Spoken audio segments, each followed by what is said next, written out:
de um santo que não é muito conhecido entre nós, mas é muito venerado na Europa, sobretudo na Holanda, na França, na Bélgica, na Inglaterra e, sobretudo, é muito venerado na Alemanha. Esse santo, ele na tradição da igreja, ele é chamado o patrono, o padroeiro da Alemanha. Ele nasceu na Inglaterra, na segunda metade do século VII e faleceu hoje na região, hoje é a chamada região da Holanda, mas na época era uma cidade germânica chamada Dokkum, e hoje é a região da Holanda.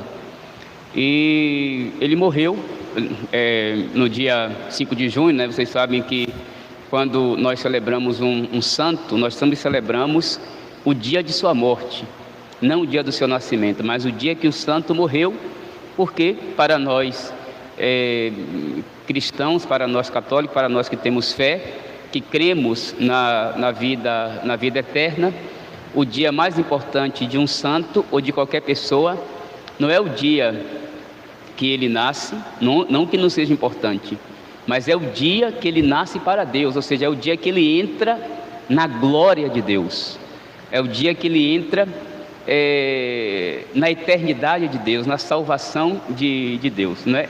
É isso, até podemos dizer, humanamente falando, que é até curioso que a igreja, ela celebra a morte do santo. Alguns até poderiam, nesse sentido, acusar a igreja disso ou daquilo, por exemplo, acusar a igreja de celebrar a morte, de reverenciar a morte. Não, mas essa não é a fé católica. A igreja, ela não reverencia a morte, mas ela celebra a morte do santo, porque foi o dia que o santo definitivamente entrou na vida de Deus, entrou na glória de Deus, na eternidade de Deus. E ele morreu no ano 755. Naquele dia, 5 de junho, era dia de Pentecostes. Era dia de Pentecostes. Ele era bispo de toda aquela região da Germânia, que hoje são vários países, a região da Germânia, não é? A Germânia hoje é conhecida como a Alemanha, não é? Mas era uma toda a região que englobava ali a Áustria, por exemplo, né? Que é muito próxima ali, Áustria e Alemanha, inclusive eles falam o mesmo idioma, não é? Parte da Bélgica também fala a língua germânica, o alemão. Então era toda uma região. Ele era bispo de toda aquela região. Ele começou a sua vida religiosa na Inglaterra como monge. Era um monge afamadíssimo, primeiro pela própria fama de santidade que ele tinha, não é? Depois pela elevada cultura e depois porque ele era filho de uma família muito nobre, de uma família muito abastada, de uma família muito rica. Então, primeiramente, ele era conhecido pela sua santidade, era conhecido pela sua cultura e era conhecido pela sua família. Então, ele se tornou monge beneditino, não é? Mas no mosteiro ele sempre quis ser missionário. E naquela altura, um monge não podia ser missionário, por quê? Até hoje, porque os monges, eles têm uma vocação específica na igreja. Qual é a vocação específica, Padre Sérgio? É viver a vocação e ajudar espiritualmente a igreja pelo trabalho e pela contemplação, pela oração dentro do próprio mosteiro. Os monges vivem não fechados, eles vivem em clausura, mas com o tempo todo dedicados aos pequenos trabalhos do convento e, sobretudo, a uma vida de oração e de estudo. E assim eles vão ajudando a igreja. Mas naquela época ele pediu uma carta ao seu superior e foi a Roma. se encontrou com um Papa muito famoso, muito santo também, o Papa Gregório II, e apresentou a carta ao Papa, e o Papa deu a ele toda a autoridade para que ele fosse evangelizar como ele queria, evangelizar naquela altura a região anglo-saxônica, que era uma região de bárbaros, não é? Que era uma região de pagãos, e ali ele foi como um missionário e sacerdote, converteu muitos, batizou muitos também.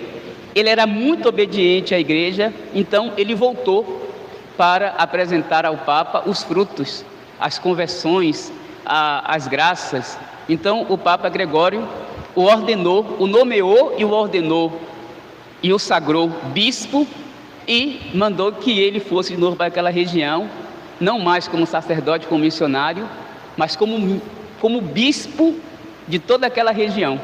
E ali ele construiu igrejas, e ali ele fundou casas religiosas, não é? E ali ele foi infundindo naquela cultura pagã, a verdadeira cultura, que é a cultura cristã. E por que a verdadeira cultura é a cultura cristã, Padre Sérgio? Porque é a cultura de Cristo, porque é a vida de Cristo, porque é a vida de Deus, é a vida do nosso Salvador.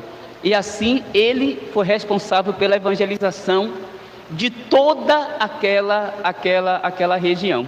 Um belo dia, o dia do seu martírio, ele foi com um grupo de muitos cristãos a essa região de Dokkum, que hoje é a Holanda.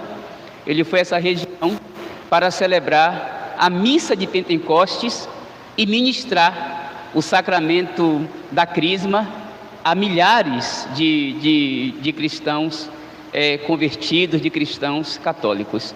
E enquanto estava celebrando a missa, não é? Bárbaros, ainda não convertidos, entraram na igreja, no templo, e mataram a todos, inclusive o bispo Bonifácio. Ele foi golpeado por uma espada na sua cabeça, que diz a biografia dele que sua cabeça imediatamente ela foi cortada ao meio, e ele morreu ali, não é? Malmente os ritos iniciais da missa tinham começado, e ele morreu ali diante do altar. Isso no ano de 755, no dia 5 de junho. Hoje é uma grande festa na região da Alemanha, em parte da Bélgica, na Inglaterra e em partes também da França, da Holanda, não é? Por conta desse grande santo que plantou ali nessas regiões a semente do Evangelho, que plantou ali a semente da fé cristã, que plantou ali a semente da fé católica. Mas esse santo, ele é exemplo para todos nós. Por isso nós estamos celebrando a sua memória, porque é uma memória obrigatória, e ele hoje, nos tempos que vivemos, ele é muito importante, não é? Eu trouxe aqui, eu anotei, quando ele foi nomeado bispo pelo Papa Gregório, antes de voltar para a região da Germânia, que hoje é a Alemanha, antes de voltar para aquela região, não é? Ele foi ao túmulo de São Pedro, não é? Foi ao túmulo de Pedro. Ele foi ao túmulo de São Pedro, em Roma, compôs uma oração, escreveu uma oração e jogou a oração lá no túmulo de São Pedro. Isso por volta do ano 724, 725, o que para nós católicos, do ponto de vista da história, é algo extraordinário, não é? Porque nós estamos falando de um santo antigo da igreja, um santo do século VII e do século VIII, e ele faz uma oração belíssima, e todo o tom da oração é ele pedindo a intercessão do apóstolo Pedro para ser obediente para ser obediente a Nosso Senhor, para ser obediente à igreja, para não ferir a doutrina católica, para não ferir a unidade da igreja, para se afastar de todos aqueles, bispos ou não, padres ou não, que não fossem fiéis a Nosso Senhor e à doutrina da igreja. E ele diz ainda mais, ele termina a oração dizendo que se ele encontrar alguns infiéis, evidentemente que com caridade, ele vai tentar orientar para trazer de volta para Cristo. E se ele não conseguir, ele vai denunciar o Papa para que a igreja tome as devidas providências. Como isso hoje é atual? Por quê, Padre Sérgio? Porque hoje, eu tenho pregado aqui isso com muita insistência e até com um certo risco também. Hoje, a igreja mesmo diz que se a nossa vida, do ponto de vista ético, do ponto de vista moral, do ponto de vista da prática, se a nossa vida ela é fria, se a nossa vida moralmente, eticamente, praticamente demonstra pouco amor a Nosso Senhor e aos seus mandamentos, é porque, meus irmãos e minhas irmãs, nós não sabemos mais no que acreditamos, nós não sabemos mais no que cremos. Nós temos até, é verdade, um bom sentimento religioso, não nos falta isso não nos falta um desejo de Deus, porém, esse desejo de Deus, esse sentimento religioso, quando não tem o mínimo de doutrina católica, ele não se sustenta, não é? Ele não é firme. Por quê? Porque falta aquilo que fortalece a fé, e o que fortalece a fé não é só o bom sentimento, não é só o bom desejo. O que fortalece a fé é o conhecimento dela, não é? Porque o conhecimento da fé, evidentemente, um conhecimento verdadeiro, um conhecimento com amor, é o que nos dá uma fé sólida, firme e capaz de amparar a gente em toda e qualquer situação. É a fé dos santos, é a fé dos mártires que dão a vida por Nosso Senhor, é a fé da Virgem Maria, é a fé dessa viuvinha que Nosso Senhor, que conhece todas as coisas, olha para a oferta dela e diz que ela deu mais do que todos os outros, porque ela deu tudo que possuía.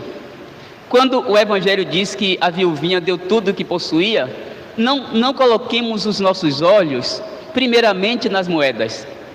Quando Nosso Senhor diz que ela deu tudo que possuía para viver, o tudo aqui é um amor inteiro a Nosso Senhor.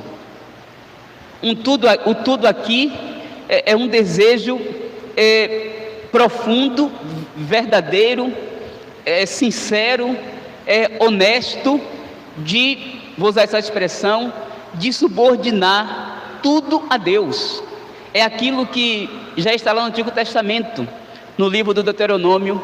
Nós conhecemos essa passagem no capítulo 6, versos 4 e 5, quando Moisés pede ao povo que o povo ame a Deus com todo o coração, com toda a alma, olha o termo aqui, e com todo o entendimento, com todo o conhecimento. Ou seja, amar a Deus de maneira inteira, amar a Deus de maneira plena. Todos nós que estamos aqui, eu acredito, e que temos o sentimento de fé e que temos a fé, uns talvez mais do que outros, porque uns têm uma regularidade maior na igreja, uns têm uma vida maior de oração. Todos nós que estamos aqui amamos a Deus. Porém, meus irmãos e minhas irmãs, não é? O nosso amor, ele é sempre insuficiente em relação a Deus. Eu tenho que pedir a Deus a graça de amá-lo mais. Todos nós que estamos aqui cremos em Deus, mas a nossa fé ainda é muito insuficiente e imatura. Eu tenho que pedir a Nosso Senhor graças e mais graças para que eu creia mais. Todos nós que estamos aqui, mesmo com nossos pecados, que não são poucos, todos nós que estamos aqui, vacilando muitas vezes, procuramos obedecer a Deus, mas se olharmos para nós com um pouquinho só mais de sinceridade e de honestidade, nós percebemos que podemos ainda mais e sempre mais obedecer a Deus. É o que essa viúva nos ensina, quando Nosso Senhor disse que ela deu tudo, ela deu todo o seu amor, ela deu todo o seu amor, não é?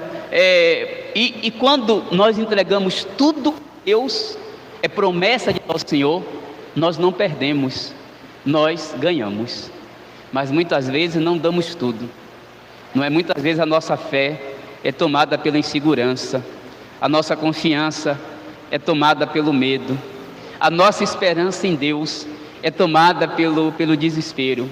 E isso porque, Padre Sérgio, não é? Porque nós temos, meus irmãos e minhas irmãs, conscientemente e muitas vezes inconscientemente, um apego a este mundo.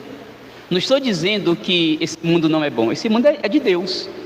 E enquanto Deus nos quiser aqui, nós temos que procurar pedir a Deus graças para viver humana e espiritualmente da melhor maneira que podemos viver, ou seja, em vista de agradar a Deus, porque agradar a Deus é a nossa salvação.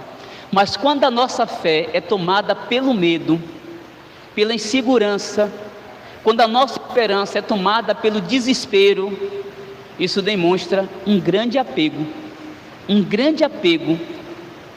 a este mundo, um grande apego a esta terra, um grande apego ao que é natural, um grande apego ao que é humano. E Nosso Senhor, quando de maneira sobrenatural olha o coração dessa viúva, porque Ele sonda os corações, porque Ele é Deus, Ele reconhece que aquela viúva não tem um coração apegado a este mundo, não tem uma esperança desesperada. Por quê? Porque aquela viúva aprendeu, e Nosso Senhor diz isso e coloca ela como exemplo para nós, a amar a Deus sobre todas as coisas. E quando procuramos colocar o amor de Deus acima de tudo, e estabelecemos com Ele, e pedimos a Ele graças para cada dia mais e mais dar toda a nossa vida a Ele, o que somos e o que fazemos de maneira sincera e honesta, nós não perdemos nada, mas ganhamos tudo. E assim não nos falta absolutamente nenhuma graça atual, não é? Para o nosso bem, para a nossa alegria, para a nossa salvação. Mesmo em meio às piores tragédias, mesmo em meio aos piores sofrimentos, se eu continuo pedindo a Deus a graça de amá-lo acima de tudo, se eu continuo pedindo a Deus a graça de entregar a Ele a minha vida, não me falta absolutamente nada. É por isso, meus irmãos e minhas irmãs, que a Igreja nos pede há 2000 anos que nós olhemos para a vida dos santos. Por quê? Porque os santos são a verdadeira história da Igreja. Ainda ontem eu estava conversando com alguns jovens, né, jovens da Igreja, não é, meninos muito bons lá de Estela, e eles partilhavam comigo de maneira muito sincera como neste tempo,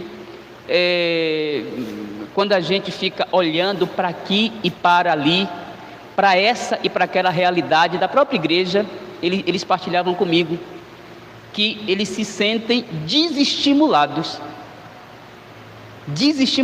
a viverem a fé. E se a gente for olhar realmente com esses olhos aqui, esses olhos crus, se nós formos olhar realmente com os olhos dos homens, não é? A gente realmente pode ter esse sentimento mesmo de desânimo, esse sentimento de desestímulo, de falta de estímulo. Mas, meus irmãos e minhas irmãs, a nossa fé, ela pode passar pelos homens, mas a nossa fé não é humana. A nossa fé é sobrenatural, é divina. A nossa fé é espiritual. Os homens decepcionam. De fato, o próprio santo diz aqui na oração que se ele falou isso é porque certamente já tinha, e sempre teve na história da igreja, homens infiéis a Nosso Senhor, infiéis à doutrina da igreja, infiéis à tradição da igreja. Sempre teve, mas eu não vou olhar para isso. Por quê? Porque o que é que a igreja ensina? Em tempos de tragédia, sobretudo moral, ética, não só na igreja, mas nós estamos falando da igreja, né? Mas, não só na igreja, mas também fora dela. Qual é a resposta de sempre da igreja, Padre Sérgio? O que é que a igreja nos pede sempre? Que em tempo de decadência humana, moral, em tempo de decadência ética, fora e dentro da igreja, o caminho não é o desânimo, o caminho não é a falta de estímulo, mas o caminho é olhar para isso e nós mesmos, evidentemente, auxiliados pela graça de Deus e sem nenhuma pretensão de vaidade, de orgulho ou de superioridade, obedecer a Deus, obedecer à igreja, e obedecendo a Nosso Senhor, e obedecendo à igreja e à sua doutrina. O que é que vai acontecer conosco, Padre Sérgio? Eu vou me tornar cada vez mais tomado por Nosso Senhor, tomado pelo ensinamento da igreja. Eu vou me tornar cada vez mais um homem santo, uma mulher santa, e assim externamente, porque na essência e no interior a igreja é sempre santa, mas externamente nos seus membros a minha santidade vai contribuir para a santidade de todos os outros membros da igreja.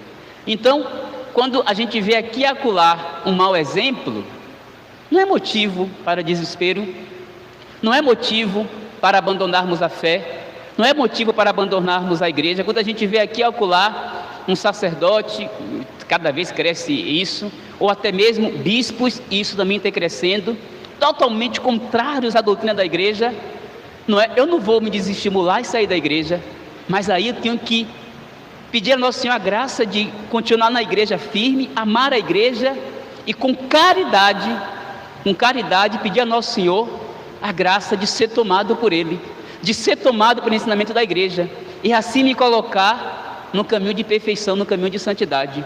E assim eu vou ajudar a santificar os outros membros da igreja, e não somente os membros da igreja, mas eu vou ajudar a santificar também o mundo.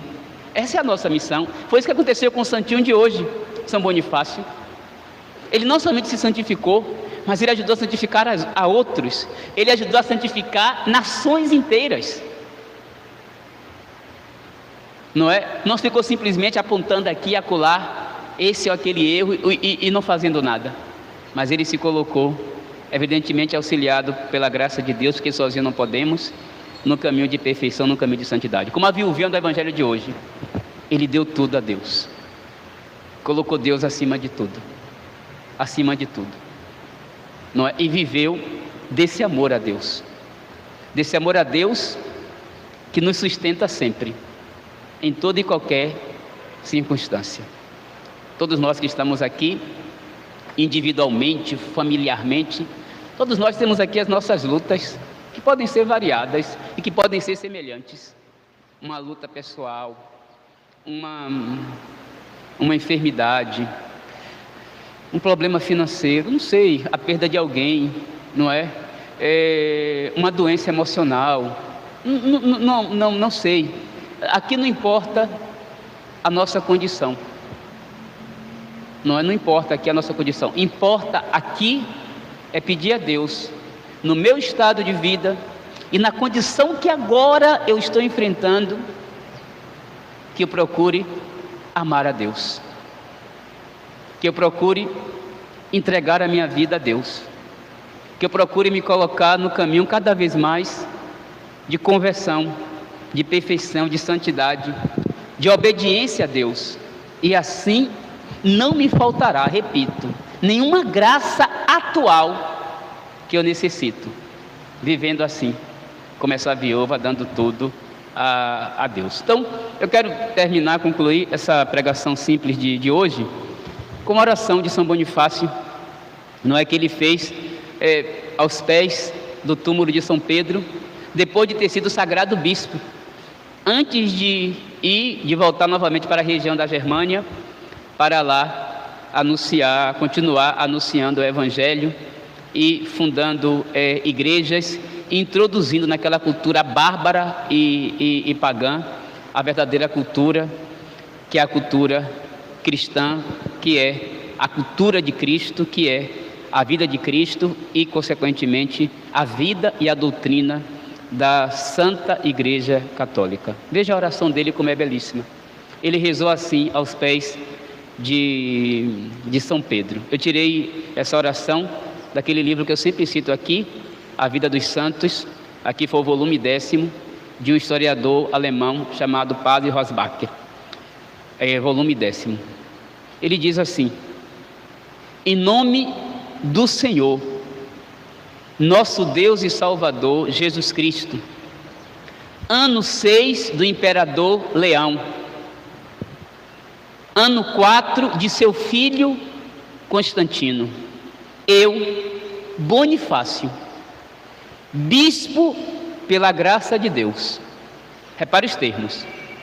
Eu, Bonifácio, bispo pela graça de Deus, prometo a vós, bem-aventurado São Pedro, foi aos pés de Pedro, príncipe dos apóstolos, e a vosso vigário, o Papa Gregório, que o tinha sagrado bispo, bem como a seus sucessores, pela indizível Trindade, Pai, Filho e Espírito Santo, e por vosso sagrado corpo aqui presente, que conservarei sempre a pureza da fé católica.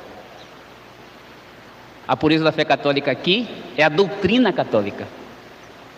Conservarei sempre a pureza da fé, da doutrina católica, na unidade da mesma crença, na qual, fora de dúvidas, está a salvação de todos os cristãos e de todo o gênero humano. Prometo que não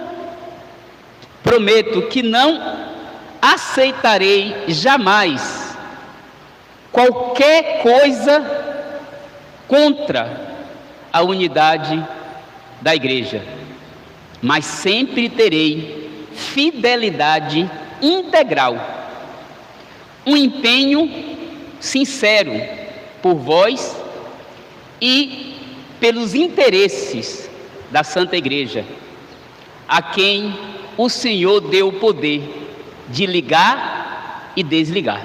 Belíssima oração. Bem como ao vosso vigário, o Papa Gregório e seus sucessores.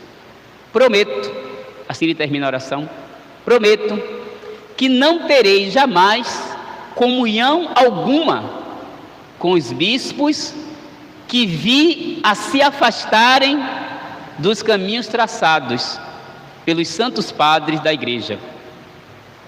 Que se eu puder, impedirei suas ações. Caso contrário, denunciá-lo-ei ao Papa, meu Senhor. Então, ele reza, não é? Primeiro prometendo obediência. Ele reza pedindo intercessão de São Pedro para que ele seja fiel ao Papa, fiel aos seus sucessores, portanto fiel à Igreja. Ele reza pedindo pureza de fé, unidade de fé na doutrina, no ensinamento da Igreja. Ele reza dizendo que vai lutar contra qualquer tipo de palavra, de ações contrárias à doutrina da fé, contrárias à doutrina católica, contrárias à unidade. E ele ainda diz mais, que ele vai tentar corrigir os que dela se afastarem, e se ele, pela caridade, pelo bom conselho, pela orientação, não conseguir, ele vai a Roma e vai denunciar aquela pessoa por heresia, por crime contra a fé, por abandono da fé católica. Então, nesse tempo, meus irmãos e minhas irmãs, que o barco da igreja parece estar desgovernado, nós não temos a unidade de doutrina,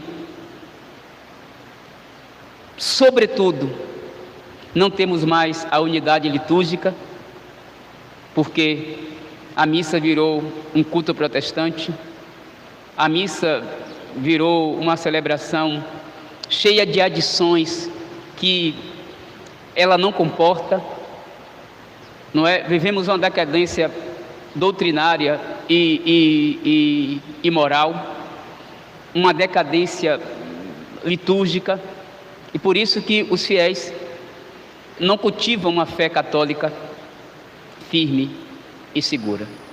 Mas isso não é motivo para desespero. A igreja é constituída de nós, homens, mas nós estamos nela para nos santificar, porque ela é santa, é o corpo santo de Cristo. Então temos que estar nela com esse desejo de querer ser santo. E os maus exemplos, que pode ser Padre Sérgio, que pode ser um outro sacerdote, que pode ser um bispo, que pode até mesmo ser o Papa, que pode ser um irmão da comunidade, que pode ser alguém da própria igreja. Os maus exemplos, não é? Se eu estou vivendo neles de maneira pouco virtuosa, que eu procure me converter,